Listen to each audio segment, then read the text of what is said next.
There we go.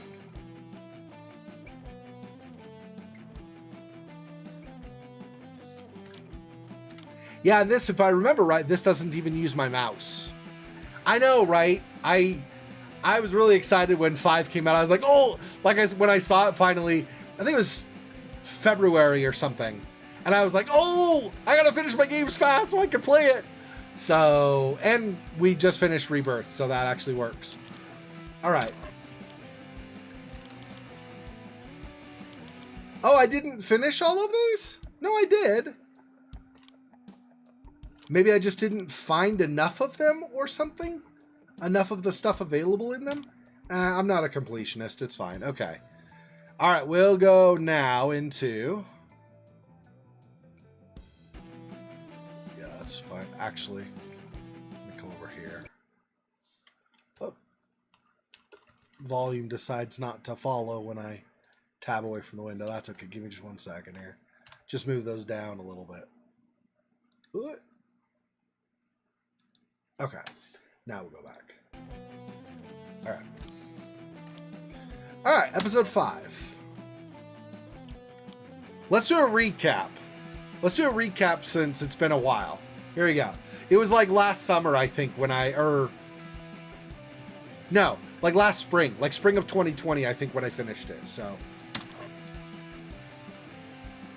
Oh, it's locked. Okay. So what if oh, maybe I could do let's do a recap of each of these.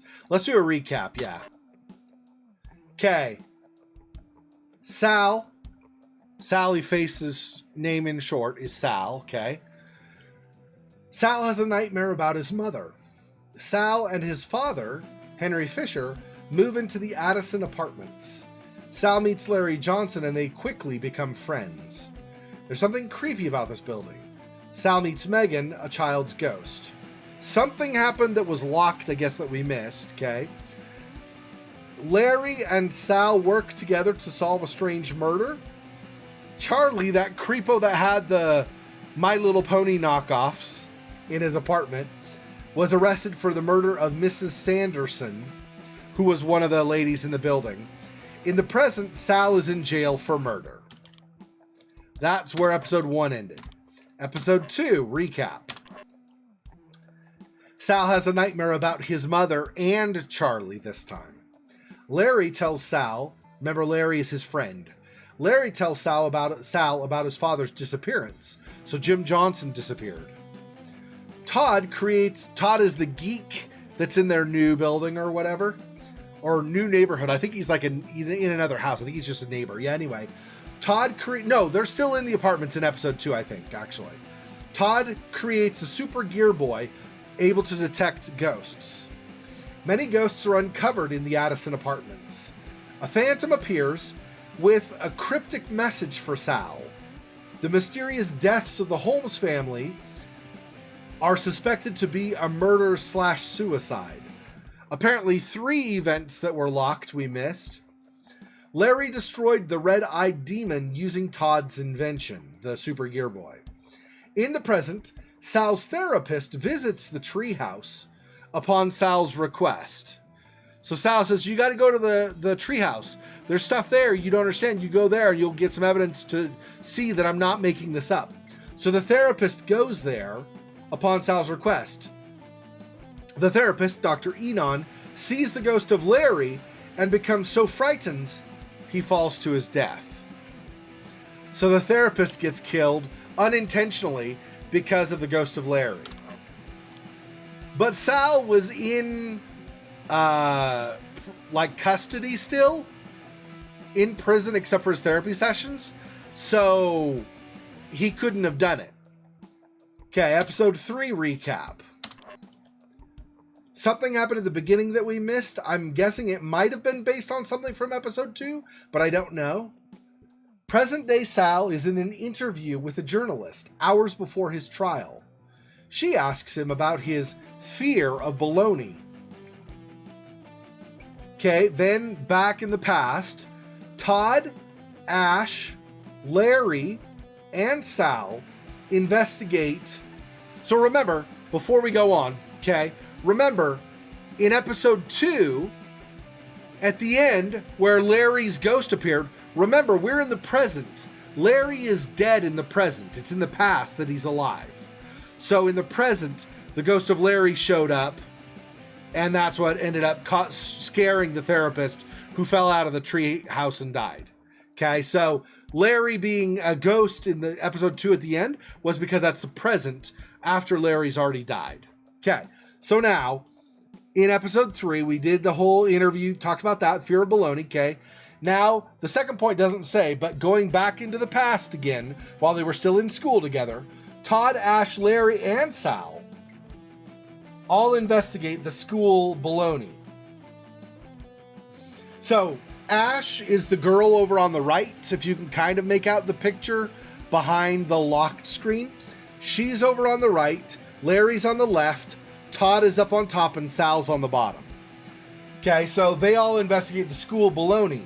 They find out that Mrs. Packerton makes it, and they find some weird things in her desk. Larry, Ash, and Sal break into her apartment and find human remains. Ash fell into a hidden trash chute. The boys found a hatched door in the basement that led to an old underground temple. Something happened that was locked, okay? Through a labyrinth of dust and bones, they found Ash alive and well. Packerton, remember Mrs. Packerton was the one making the baloney, okay? Packerton dies that same night in a mysterious car crash. The journalist, now back to the present, the journalist tells Sal that Ashley is going to testify against him in the trial and that Todd is still in the psychiatric hospital. Okay, so these are all things that have happened that we know about. And then episode 4 recap. We missed one thing in episode 4, got most of it. Sal has a nightmare about a dark place with macabre artwork and a room with a TV. Sal found a VHS tape with a message from a woman with amnesia. Sal's trial began. Sal recalled the day that Larry told him something was wrong in the apartments. And then back in the past, Larry and Sal searched the apartment building. Again, they've moved away. They're in dorms now. They're in college dormitories now, I believe. So it's you have the far past, which was everything like the baloney and the apartments before. Okay, that's when they were still relatively young, like 14 or something like that. Now, in episode 4, the present is still right around the time of the trial of Sal for murder, okay? But the past is not as far back. The past is only a couple years ago when it was in college now. So they've all graduated from high school and they're in college, okay? So in the past now, Larry and Sal, so now we're the 5th point down, point number 5. Larry and Sal search the apartment building, but don't find much. So they search that old apartment building where they had grown up as teenagers. Ashley and Sal hang out by the lake and catch up. And at that point, Sal more or less tells Ashley that he loves her. That he's been in love with her for years now, and he hopes that they can pursue a relationship together. I remember that. Okay, then Larry sends a text to Sal saying goodbye. Sal is panicking because Larry told him goodbye by text, which is not a good sign, obviously. Sal ran to the treehouse, but it was too late. Larry was already gone. In his suicide note, Larry says that the whispers of the darkness were getting to be too much, and he couldn't take it anymore. Remember that the original apartment building where they were, and that's the detector that Todd created that could sense ghosts, all of that ended up tying into this dark temple underneath the ground that they found when investigating the baloney stuff from their high school. And they found this temple and everything. Well, the temple is tied to all these dark spirits. And so Larry started hearing whispers from the darkness, and he couldn't take it anymore. Okay, Todd shows up with a new modified guitar that can interact with the spirit realm. So instead of using the little joystick device he had before, there's a guitar for Sal, because Sal likes to play guitar anyway, that allows Sal to detect spirits when he plays it. And then the cult from that temple summoned a darkness that has been infecting residents of the apartment. Among others, it seems like it affected Larry, and that's why Larry committed suicide. So then Sal and the ghost of Larry work together to try to clear away the darkness from the different residents. One thing happened that's locked that we missed, okay? The true form of Terrence Addison is revealed. Terrence Addison was the guy who set up the Addison apartments in the first place. He's the guy who built it and owned it originally, okay? Sal battled the Endless One to free the ghost of Terrence from its hold. So Terrence was being held a prisoner by this Endless One, evil thing tied to the Dark Temple, and Sal battled him and freed him. Battled the Endless One and freed Terrence. Then Sal murdered the tenants, including his friends and family, to prevent the darkness from continuing to spread. Remember, that was a really, really dark and hard to play part of the previous episode.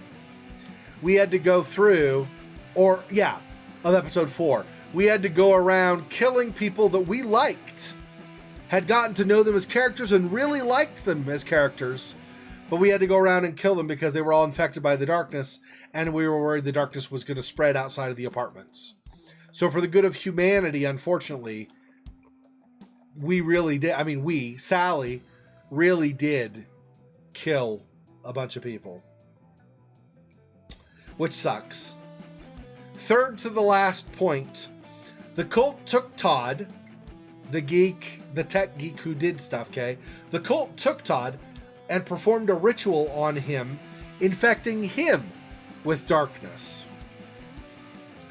Sal was declared guilty of mass murder and is executed, at least from what we saw.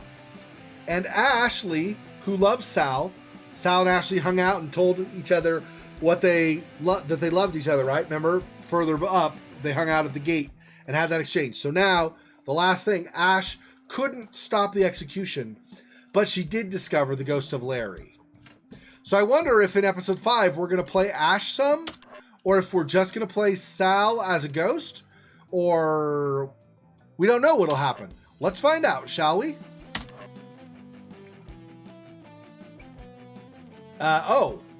New game in episode 5?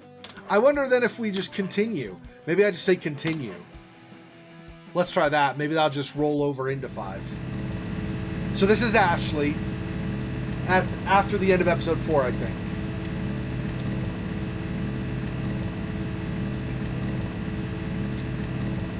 Oh, right. It's not a cutscene. I think I have to move her along. Yeah. Sorry. I was thinking it was a cutscene or something, but it's not.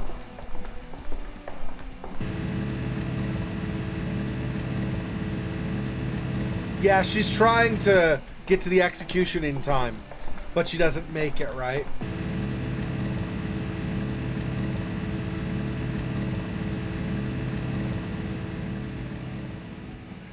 Yeah, that sucks. That's unfortunate. Receptionist. I'm afraid you're too late, honey. They're strapping him in now. Wait! He was telling the truth! I have proof, please! You have to wait! Just let me show you what I found!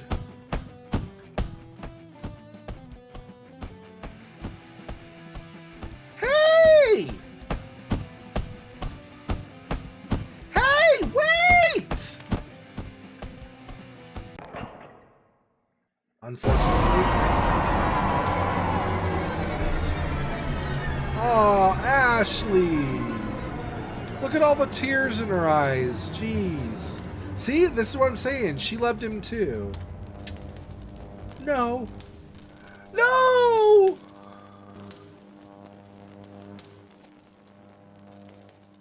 Oh, Ashley.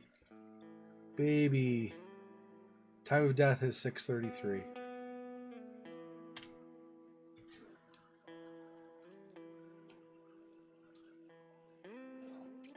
Sal.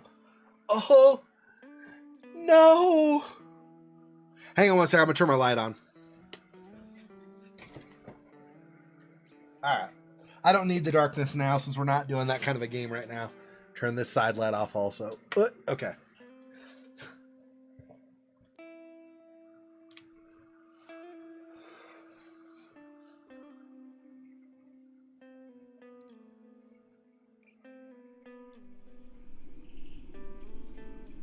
Wow. That's gotta suck.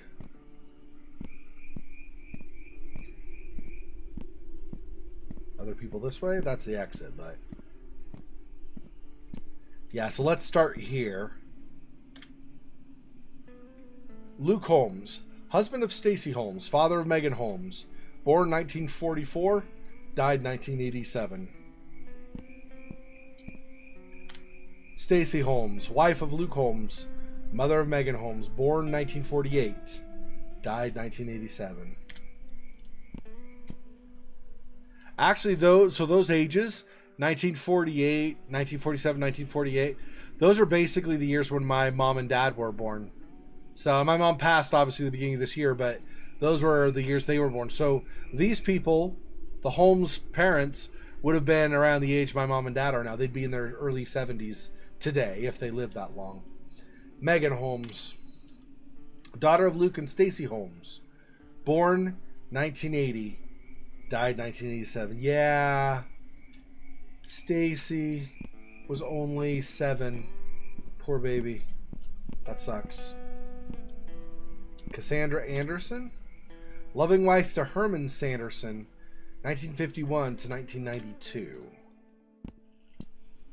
Herman Sanderson, loving husband to Cassandra Sanderson, 1945 to 1999. Oh, when did Cassandra die? 92. So 7 years later. He took him 7 more years before he died. It's a while to be on your own. Robert Silva, rot in pieces, 1969 to 1999. I'm trying to remember which one Robert is. I think he was just a crotchety old man. I think he was a crotchety old man or something, so people didn't like him. Morrison, Ray and Janice's shared grave. So Ray and Janice Morrison. Even death couldn't keep these two apart. Yeah. Chug Cohen. I remember Chug. Poor Chug died too. Yeah. Son, husband, father, friend. 1977 to 1999. He was 22 when he passed. Hey, Chug. Miss you, dude. Yeah. Chug died, I think, in episode 1.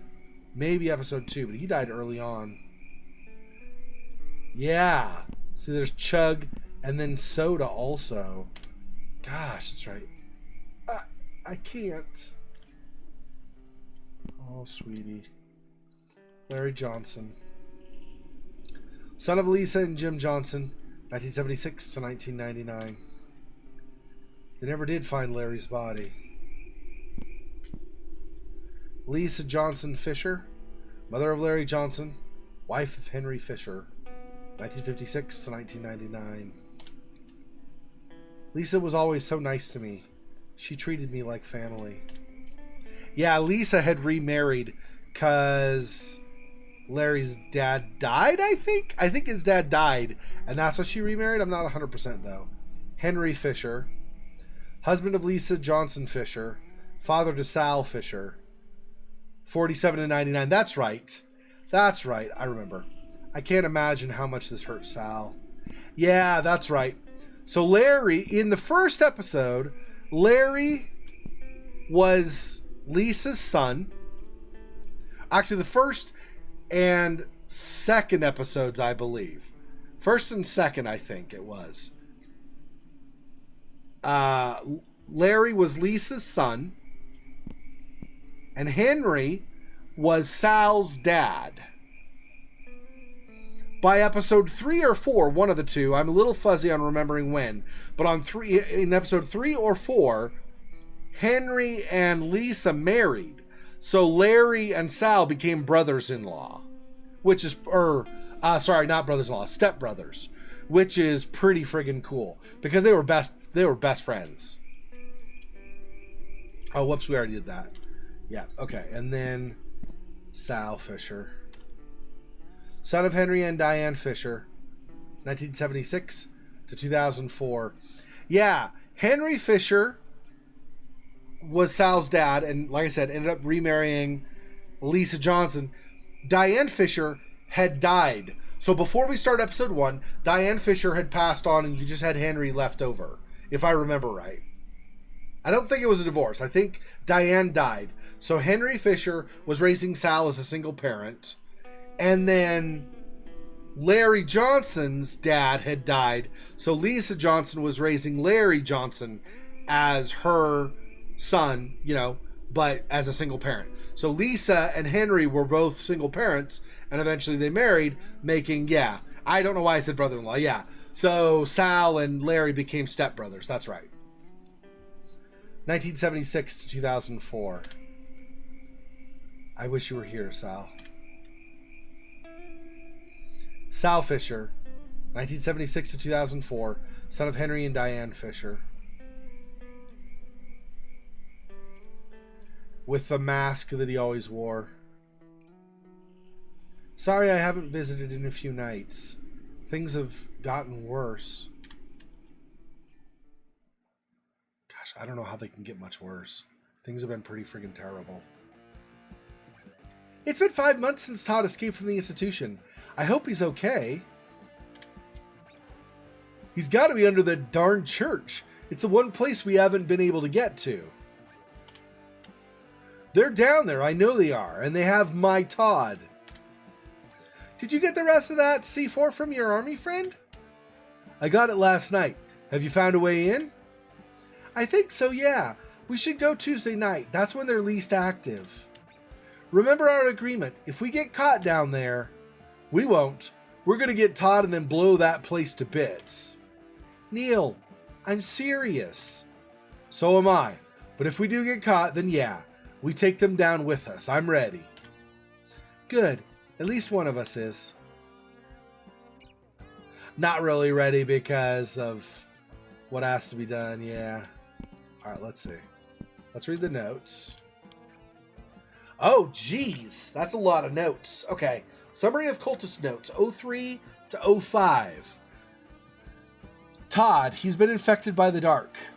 This has occurred in other people across Knockfell and is usually brought on by the Devourers of God. Other findings suggest that this process may also be able to take place naturally, without intervention from occult rituals. At first, we were able to speak with Todd, and were able to get some information from him. Over time, the darkness spread, and Todd lost that lucidity. Now, he's escaped from the hospital with the help from the cult.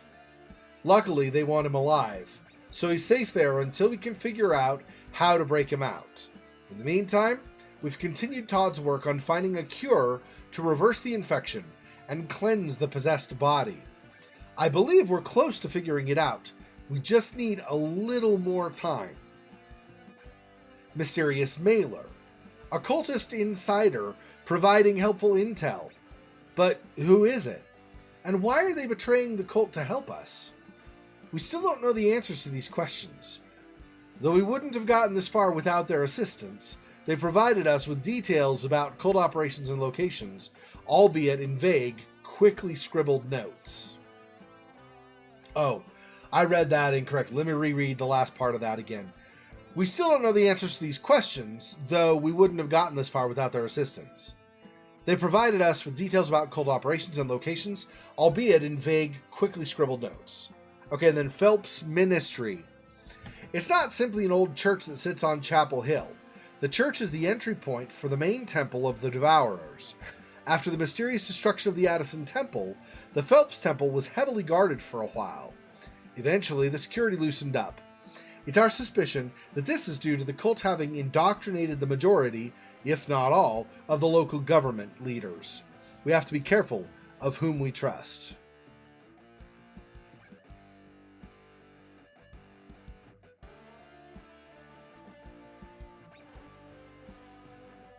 Okay, so the old temple, the Addison temple, was destroyed, but the Phelps temple, another temple owned by the cult, I guess, has taken over.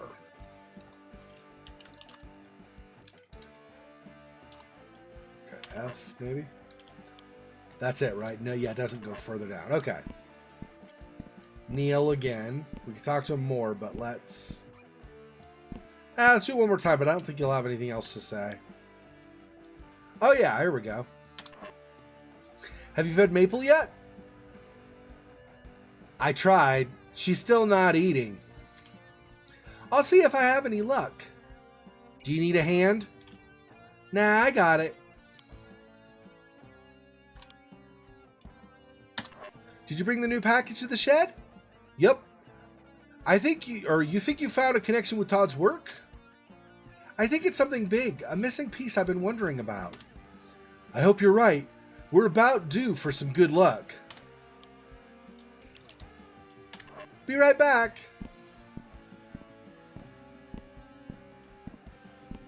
So we can't do anything with a cane. That's it here, I guess. Okay. So let's go downstairs. I don't know what we missed on the other ones. Must have been like hidden parts that I just somehow didn't put two and two together with, I guess.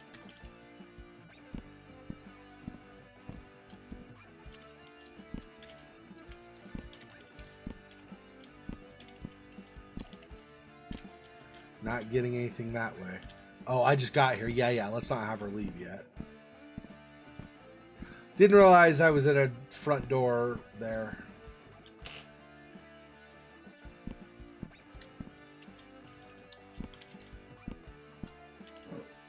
Photo. I remember taking this photo. It was after Larry's dad left. Larry and his mom stayed with his grandmother for a few years. So that's his grandmother, because I don't remember seeing her in previous episodes. That must be his grandmother. They lived down the road from me. That's when we became good friends.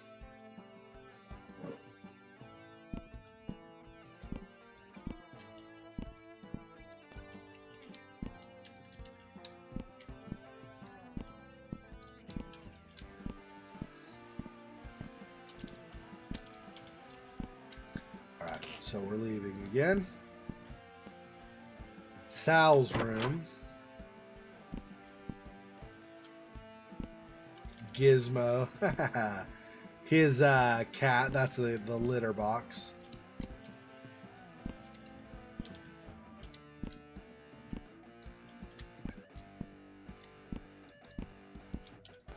Can't pick anything up from there. Okay, let's pet Gizmo or something. Hi, Gizmo. You need anything? He hasn't left your room since the execution. It's like he knows. Aw, poor baby. The cat knows that Sal's gone. Jeez. Okay.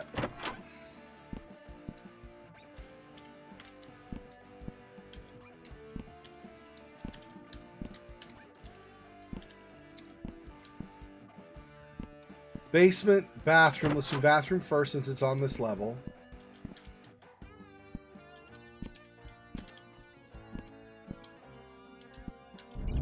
Oh, there we go.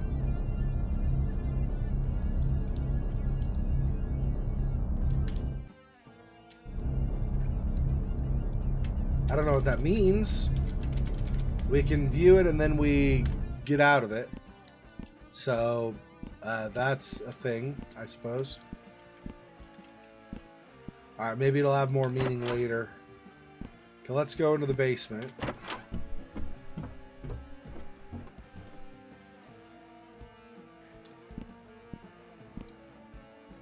There's Maple. Hey, Maple. How are you today? Neil and I are going to get Todd back soon. We may have to stick him in with you, at least until we can figure out a better solution. I hope you don't mind. I gotta run out to the shed real quick. When I get back in, we'll give you some nice warm soup. Haha, that's cute. Yeah, I feel like, so Maple is also infected with the darkness, but I feel like we're gonna get back, put Todd in there, maybe not though, but I don't know if we're ever gonna be able to free Maple from the darkness. If he's already like that, is there a good chance, or not a good maybe, but a reasonable chance that Maple is too far gone? But I don't know. This isn't Amnesia Rebirth, so it doesn't mean that he's a ghoul or something already. We don't know how far gone he is with the darkness taking control. So.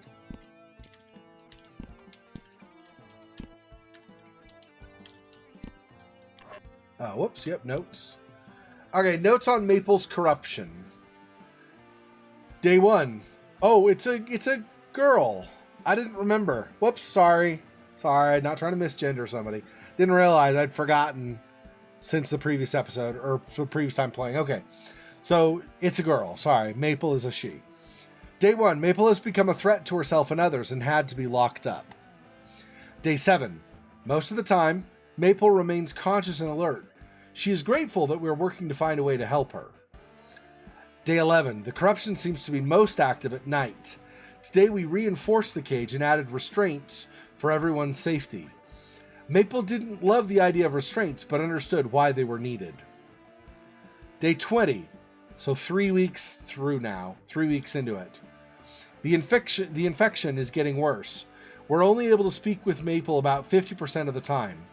The rest of the time, she acts like some kind of demon or something, driven by violence. Yeah. Day 32, so a month in. Maple has become difficult to interact with at all, and her physical appearance has begun to change. Day 39, so 5 weeks. She started screaming during the night and didn't stop until her throat bled. Oh. Wow, that's really rough. 6 weeks in. Day 42. The screaming has continued for the past few nights. Luckily, no one lives close enough to hear it, and the basement muffles most of the sound anyway. Day 45, a month and a half in. Her screaming finally stopped, but she's not looking so great. Day 46, it's the next day. We can't let her eat anything. We can't get her to eat anything. Day 51, she's still refusing to eat. We've been force-feeding her as much as we can, but it's very difficult. Day 64, so a little over 2 months. Maple is starting to smell pretty bad. Still not eating. Jeez, that's messed up. This is how you think the backyard where we get to the shed? Yeah. Some rando tiki torches of some kind. I wonder if we've tried to do a ceremony or something to try to help out. Oh, I don't know what this is. So let me.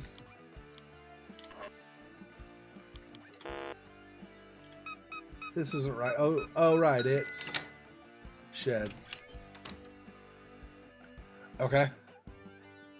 I wonder if we remembered from previous episode if we would be able to get it on the first try. Well, whatever. We did not get it on the first try, unfortunately. Okay. Rubik's Cube, safe. Todds Notes. Every day. Prospera ad astra. We will find them. Not yet. Let's hold on to that. Or hold off on that for a moment.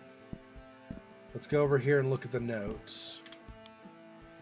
The final prophecy of Sidlali Gray. A rough and incomplete translation. The blue flame, not extinguished, still flickers in the night. He that sees between worlds, child of the abomination, wielding light beyond man, pierces through the endless black. Betrayer of our kind, resurrected by Azintma. His sword, blood of man, rises to protect the great atrocity and prevent the triumph of humankind.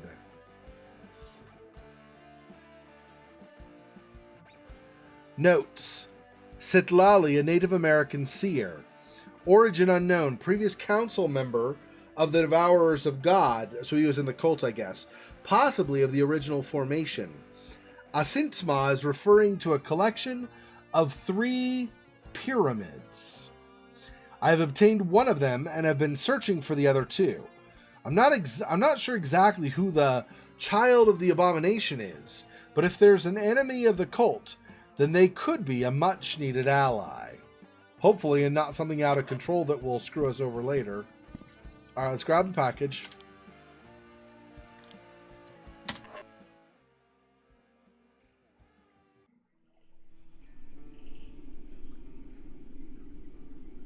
We got these weird pyramid things in the mail. Another package from our mysterious cultist insider. Todd has a 3rd pyramid in the shed. You know what? I wonder... Shoot. Because we didn't end up feeding anybody, but we were going to go out... Oh, no, because we were supposed to go out to the shed to get stuff. And that was the only thing, were Todds Notes in the package. Yeah, I guess that's fine. Okay. I was thinking, we might have still... I feel like we might have missed something, but I guess it's too late. So we got these weird pyramid things in the mail. Another package from our mysterious cultist insider. Todd had a 3rd pyramid in the shed. In his notes, he says he found it in the temple under the old apartments. They seem to be pretty important. There are several mentions of a prophecy in Todd's notes about them. He was actively looking for the other 2. I think they might be linked to you somehow. No matter how I turn these, nothing happens. I thought something would happen this time. Sal, there's something else I need to tell you.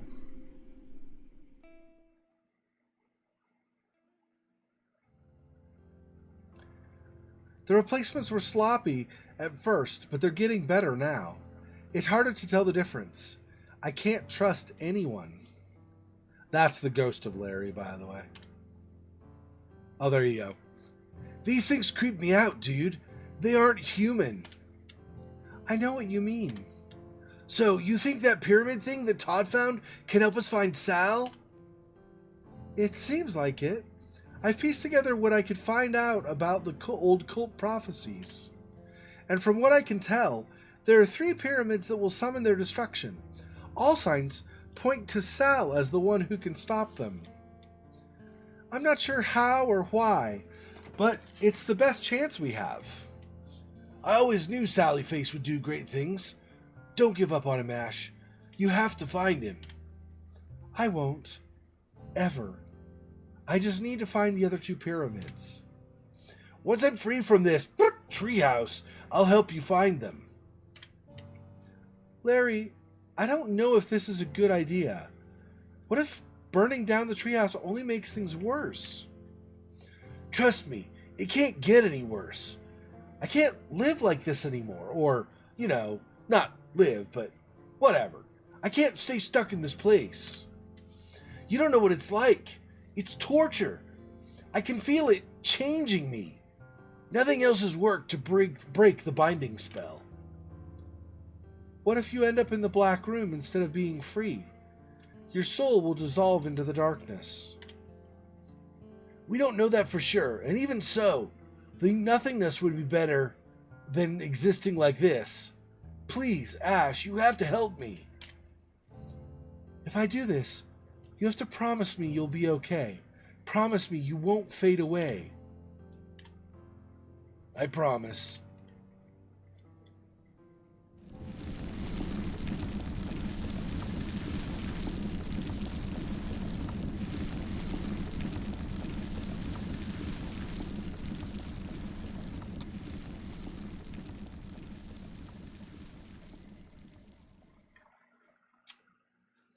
I went back to the burnt tree every night for weeks.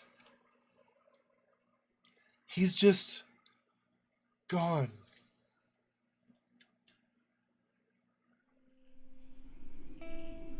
I can't bring myself to go anymore. Another screw-up in a long list of my failures. This morning, I went over to Neil's place, but...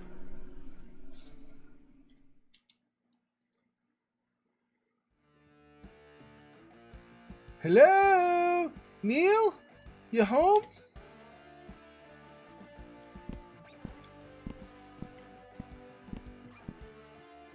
Same, I assume. Yeah, same as before. Backpack. Let's read Todds Notes here. Todds Notes, The Legend of the Greys. The Grey family is a tribe of Native Americans, but there aren't many historical records of them. Even though there are relatives of the Greys living in Knockfell today, their ancestry appears to be more legend than fact. It is said that their family was formed with a great owl, or when a great owl swooped down from the night sky and made love to a man who was lost in the woods.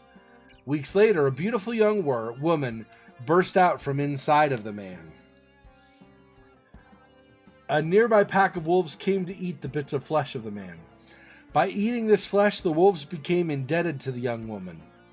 Over time, the pack became human, and together with the young woman formed the first members of the Grey tribe. Descendants of the woman are said to have the ability to see the future. The origin story was likely fabricated and then evolved over time. However, there may be a grain of truth to the proclamation of psychic abilities. The slaughtering of children. August 16th, 1984.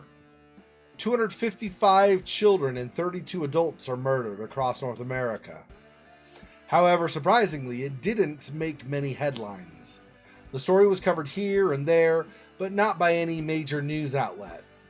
It is now my understanding that the cult had something to do with this, and was likely the orchestrator of the whole thing. If true, that could mean their reach extends much further than we expected. A terrifying thought. Of course, I would guess I should do these in Todd's voice, but I don't remember Todd's voice, what I did for it originally, so...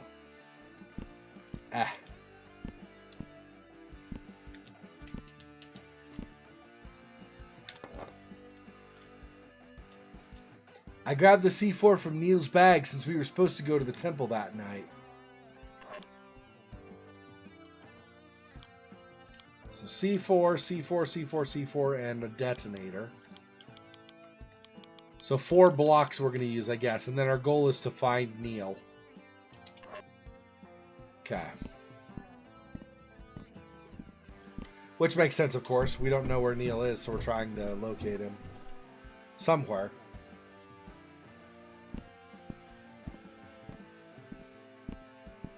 Don't see him around here. Maybe go out the front door, but let's check the other rooms first.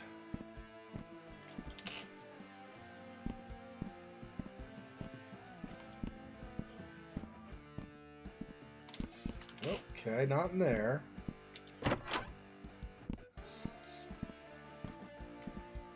Hey, Gizmo. You okay, buddy?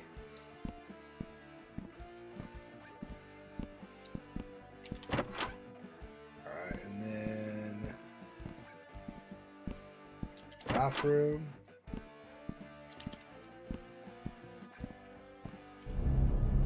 See, again, this thing, but I don't know what this means. So, that's still a thing, apparently.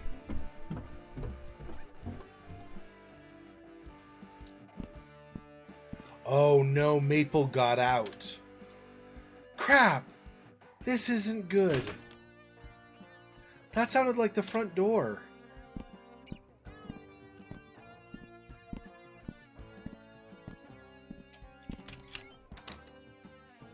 Before we go there, let's check the shed. One more time.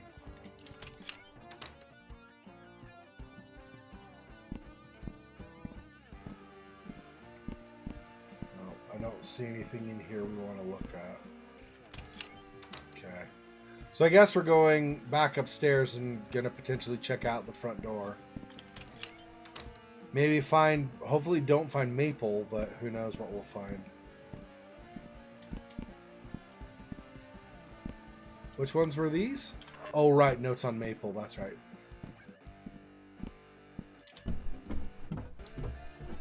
Okay.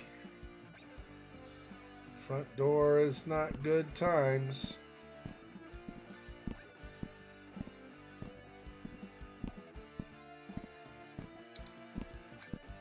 Letter?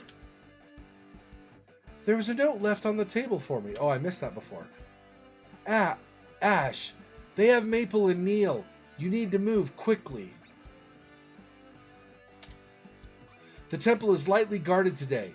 Sneak into the entrance I told you about before. Once you get into the main chamber, you'll have to act stealthily. There are 4 pillars with insets that hold sacred jars. Sacred jars, not jaws. Jars. If you place the explosives there, it's sure to bring the whole place down. Stick them behind the jars, and they'll be safe. It's forbidden to touch those jars. Be careful, and good luck. On the back of the letter, there was a hand-drawn map with the location of the jars. I didn't waste any time. I went to the temple right away. Phelps Ministry, established 1703. As many cult things are established in that year. Just kidding. Okay, so find Neil.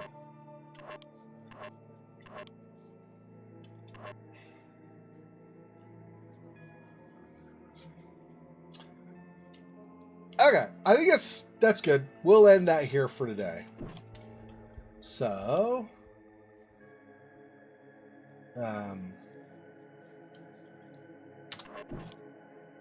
that's like volume and stuff, yeah.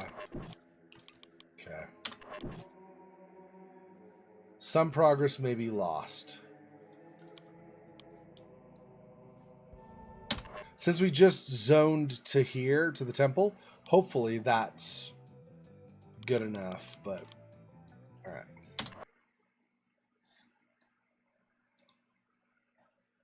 Alright, so that is it for today. So tomorrow, like I said before, tomorrow night we're going to play Cyberpunk for 3 hours. So I'll start an hour earlier than usual, and then we'll go 3 hours playing Cyberpunk tomorrow night. Thanks for watching. Appreciate you stopping by, Fofox and Cosmic Pelt, and I don't remember your name, Anton or whatever. Anyway, thanks for stopping by. Talk to you next time. Peace. Poor spider. This freaking boy. Oh, that's so sad.